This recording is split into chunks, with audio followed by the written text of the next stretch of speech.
El Señor me dijo: Wyoming, ve a Moncada. Hay un hombre en Valencia que necesita la absolución.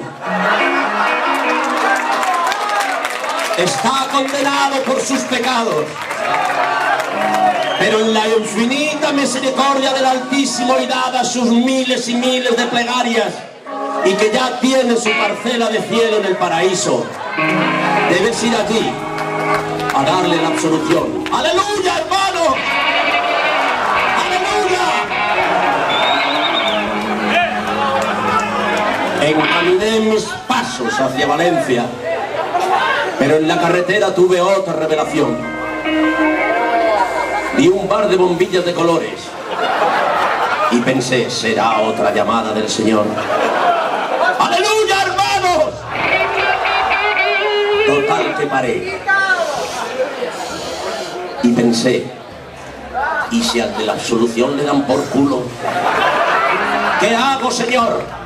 Pero el Señor no se me apareció. Se estaba pareciendo a un mormón al lado de Albacete.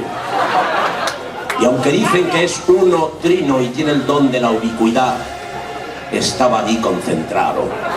Porque el de Albacete también vi una zarza ardiendo. Estaban, ¡aleluya, hermanos! Estaban quemando rastrojos. Se acercó a la zarza y preguntó: ¿tú quién eres? ¿Qué es lo que hay que hacer, amigos? Cada vez que uno ve una zarza ardiendo, hay que acercarse y preguntarle quién es. Eso es lo lógico. Y la zarza dijo, y esto para que veáis que estamos ante un ser supremo: yo soy el que soy. Así, con dos cojones.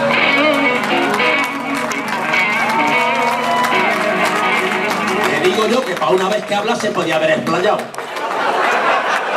Yo soy el que soy. Y el de Albacete lo interpretó perfectamente. Dijo: es Dios. Porque si es el que es, no puede ser otro. Porque nosotros no somos los que somos. Vivimos sin vivir en nosotros, hermanos. ¡Aleluya! Por eso me mandó el Señor a Moncada y me dijo: pon orden, Wyoming.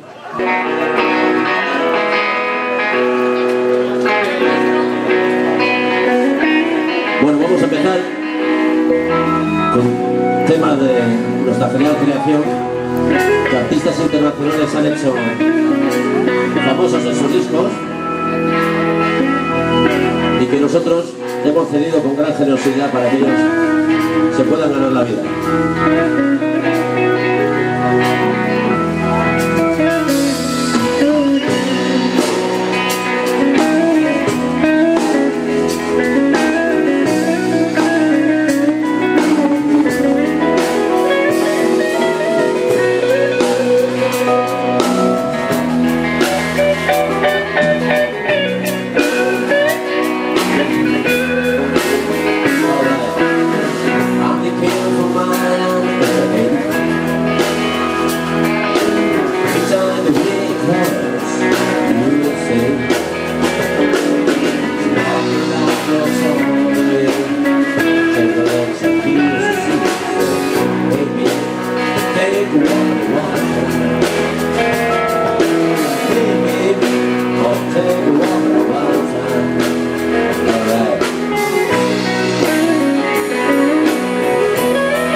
cayendo muy rápidamente, o sea que ha habido épocas que subía, bajaba más o menos, pero que ahora está descendiendo terriblemente.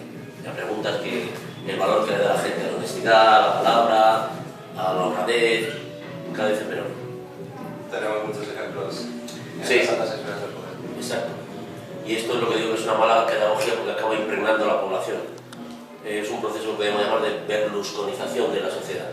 En Italia se da mucho, ¿no? Nosotros hicimos un reportaje que en realidad es interesante por el resultado. En las elecciones italianas, entonces preguntamos a la gente que votaba a Berlusconi. ¿Te ha votado a Berlusconi? Sí. ¿Sabe usted que Berlusconi está condenado por robo o tal? Sí. ¿Y qué le parece? Me da exactamente igual. Eso es un suceso nuevo. Antes estaba la gente que decía, no, Berlusconi no roba.